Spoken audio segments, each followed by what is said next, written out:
허락하신 하나님의 말씀은 예레미야서 5장 1절로 9절까지 말씀입니다. 너희는 예루살렘 거리로 빨리 다니며 그 넓은 거리에서 찾아보고 알라. 너희가 만일 정의를 행하며 진리를 구하는 자를 한 사람이라도 찾으면 내가 이 성읍을 용서하리라. 그들이 여호와께서 살아계심을 두고 맹세할지라도 실상은 거짓 맹세니라. 여호와여, 주의 눈이 진리를 찾지 아니하시나이까? 주께서 그들을 치셨을지라도 그들이 아픈 줄을 알지 못하며 그들을 멸하셨을지라도 그들이 징계를 받지 아니하고 그들의 얼굴을 바위보다 굳게 하여 돌아오기를 싫어하므로 내가 말하기를 이 무리는 비천하고 어리석은 것뿐이라. 여호와의 길, 자기 하나님의 법을 알지 못하니 내가 지도자들에게 가서 그들에게 말하리라. 그들은 여호와의 길, 자기 하나님의 법을 안다 하였더니 그들도 일제히 멍에를 꺾고 결박을 끊은지라.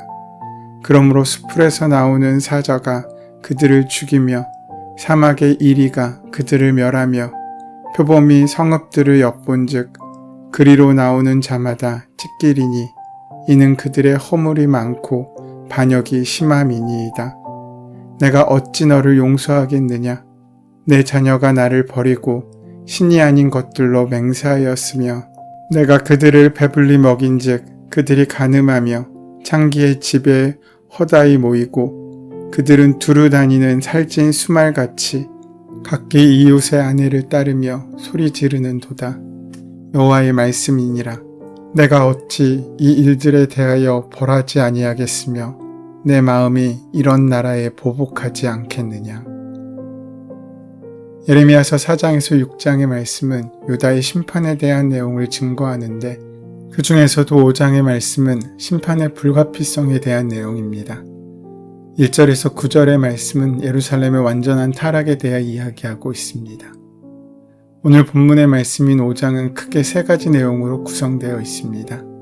먼저 1절부터 13절까지는 하나님께서 유다를 심판하실 수밖에 없는 이유가 기술되어 있고 14절부터 19절까지는 하나님께서 유다를 어떻게 심판하실지 그 방법에 관한 내용입니다.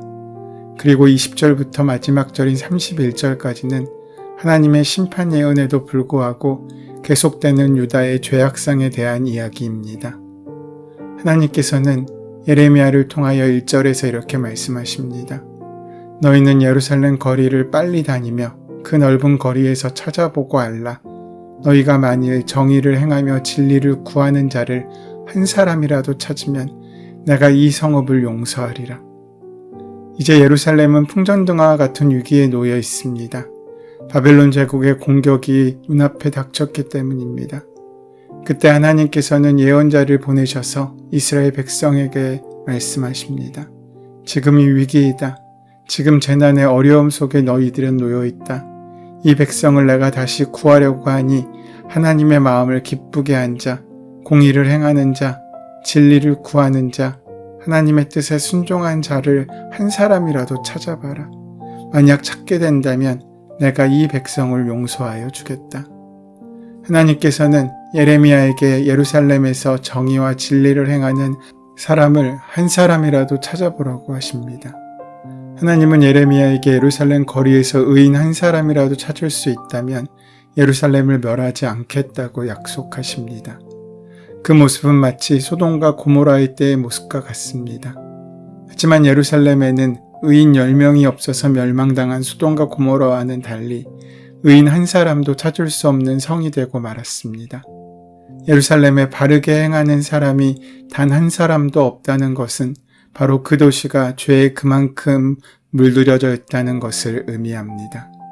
만일 길에서 쓰레기를 함부로 버리는 사람이 있다면 그 사람은 배우지 못한 불량배 취급을 받을 것입니다.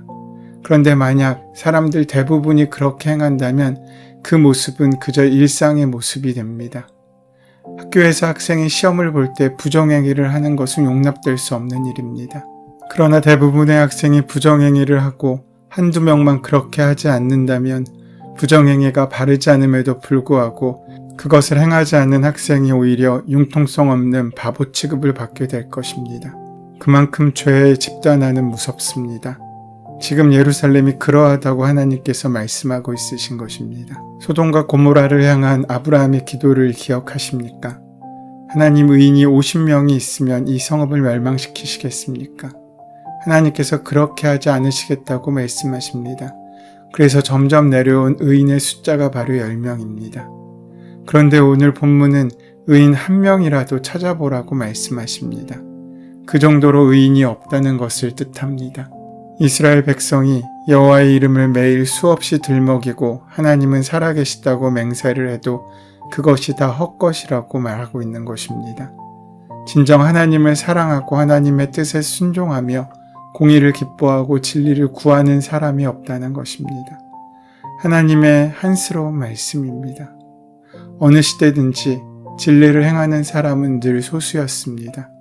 하나님께서는 그 소수를 통하여 이 땅 위에 하나님의 진리의 빛을 수놓아 가셨습니다. 하지만 그 사람들은 늘 소수이고 찾아보기 어렵습니다. 하나님이 고치시려고 때로는 꾸중하시고 징계하셔도 양심이 마비되어 아파할 줄 모른다고 오늘 본문은 말하고 있습니다. 목은 뻣뻣하고 얼굴은 바위돌처럼 차고 냉정하며 회개할 마음을 갖지 않고 있는 모습이 지금 이스라엘의 모습입니다.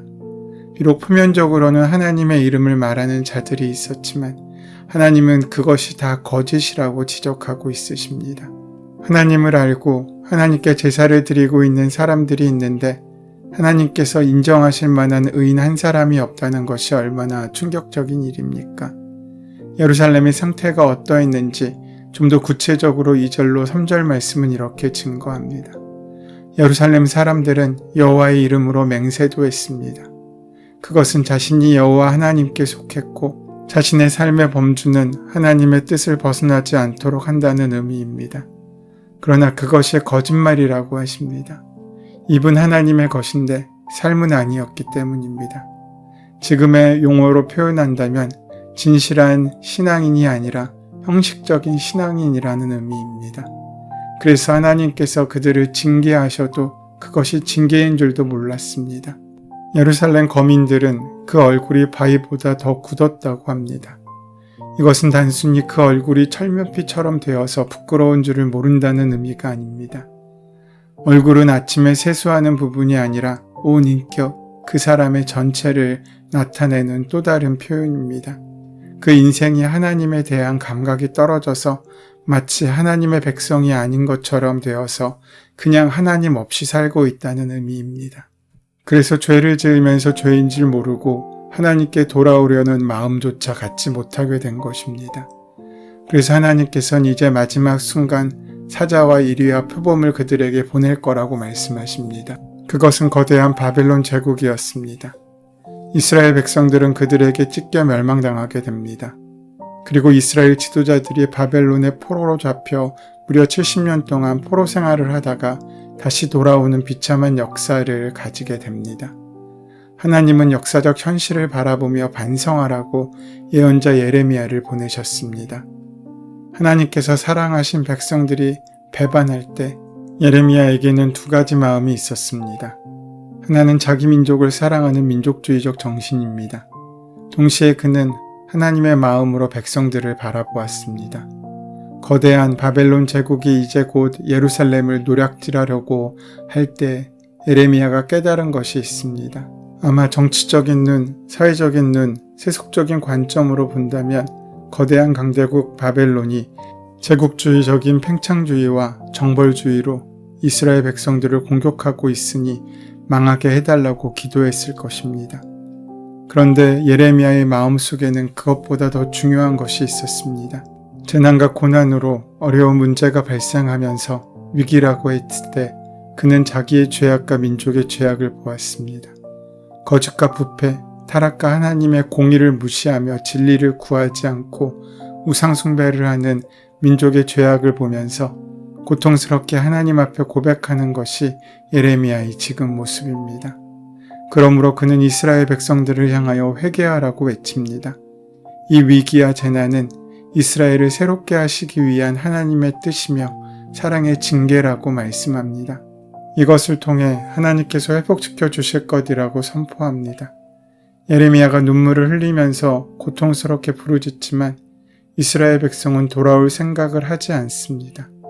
그들은 역사 속에서 하나님께 큰 징계를 당하면서 나라를 잃어버린 백성으로 전락해버린 것입니다. 우상을 숭배하고 하나님을 불신하며 온갖 죄악을 저지르고 있던 유다 백성들에게 어쩌면 하나님의 심판과 징벌은 당연한 수순이었을 것입니다. 하지만 그 과정을 통해 우리는 하나님의 백성을 향하신 하나님의 마음을 볼 수 있습니다.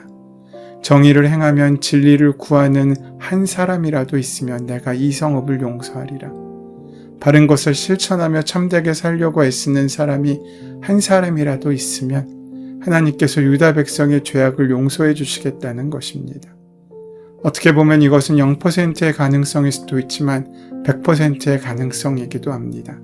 내가 그 한 사람이 될 수 있기 때문입니다. 당신의 백성을 긍휼히 여기시며 어떻게든 용서해 주시려는 그 하나님께서는 지금 이스라엘이라는 민족을 찾지 않으십니다. 한 사람을 찾으십니다. 나 역시 하나님 앞에 한 사람이지 않습니까? 하나님은 분명 공의의 하나님이십니다. 하나님의 정의를 세워나가기 위해 당신의 백성일지라도 징계하시고 심판하실 수밖에 없는 공의의 하나님이십니다. 하지만 하나님께서는 당신의 백성을 끝까지 품어주시기 위해 애쓰시는 긍휼의 하나님이시기도 합니다. 하지만 자신들을 긍휼히 여겨주시며 기다려주시는 하나님을 비웃기라도 하듯 유다 백성들의 삶은 이중적이었습니다. 하나님의 살아계심을 두고 맹세하며 하나님을 섬긴다고 하면서도 말과 삶이 다른 외식적인 삶을 살고 있었던 것입니다. 그런 그들을 향해 하나님께서는 경고의 징표로 그들을 때리기도 하셨습니다. 하지만 유다 백성들은 정신을 차리기는커녕 도리어 하나님의 교훈을 거절했고 하나님께 돌아오기를 완강히 거부했습니다. 하나님의 길과 하나님의 법을 충분히 알고 있을 법한 지도자들 또한 일반 백성들과 별반 다르지 않았습니다.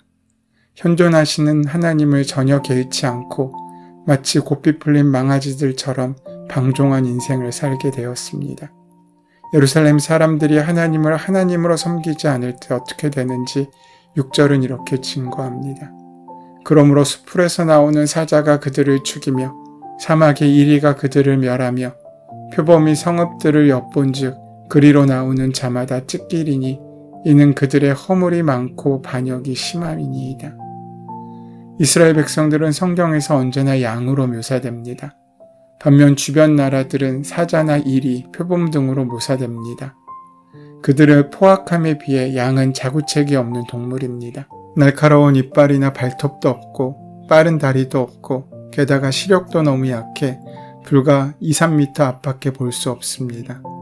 그나마 있는 뿔은 뒤로 밀려 있어서 어떠한 도움도 되지 않습니다. 하지만 그런 그들이 유일하게 가지고 있는 장점은 바로 목자의 목소리를 안다는 것입니다. 자기 양떼를 부르는 목자의 음성을 듣고 그 음성을 따라 목자의 인도하신 가운데 순종하며 나아갈 수 있는 것입니다. 그렇게 목자의 소리를 따라갈 때 목자의 도움을 받을 수 있습니다. 목자가 양들을 지키고 보호하기에 맹수가 범접하지 못하는 것입니다. 그럼에도 예루살렘 거민들은 그 사실을 알지 못한 채 고통을 겪으면서도 하나님께 돌아오지 않았습니다.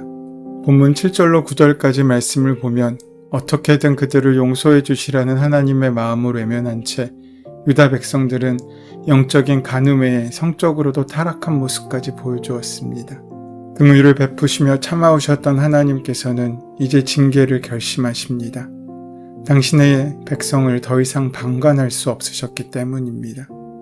하나님께서 우리를 징계하실 때가 있습니다. 하지만 하나님의 징계는 결코 단기간에 결정된 것이 아닙니다. 우리가 돌아오기를 기다려주시고 한편으로 교훈해 주시고 가르쳐 주신 그 모든 노력을 다하신 끝에 내리는 불가피한 조처입니다. 그러므로 우리가 하나님께 징계를 받을 때에는 그 징계를 결코 가볍게 여겨서는 안 됩니다. 하나님께서 고심 끝에 내리신 결정이기 때문입니다. 그와 동시에 낙심해서도 안 됩니다. 크신 사랑으로 우리를 긍휼히 여기신 끝에 내리신 결정이기 때문입니다.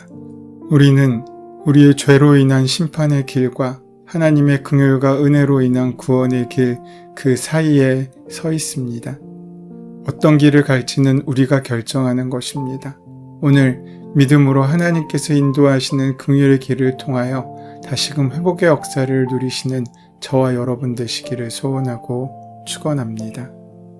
은혜의 주님, 우리에게 긍휼을 베풀어 주셔서 하나님의 자녀 삼아 주시니 감사합니다. 오늘도 공의의 하나님 앞에 정의를 행하며 진리를 구하는 삶을 살아갈 수 있도록 인도하여 주시옵소서. 예수님의 이름으로 기도드립니다. 아멘. 이제 오늘 이 아침 우리에게 허락하신 오늘 본문의 말씀이 지금 나에게 하신 하나님의 음성으로 만나지기 위하여 본문의 말씀을 깊이 묵상하시고 함께 기도하는 시간 가지도록 하겠습니다. 함께 기도합니다.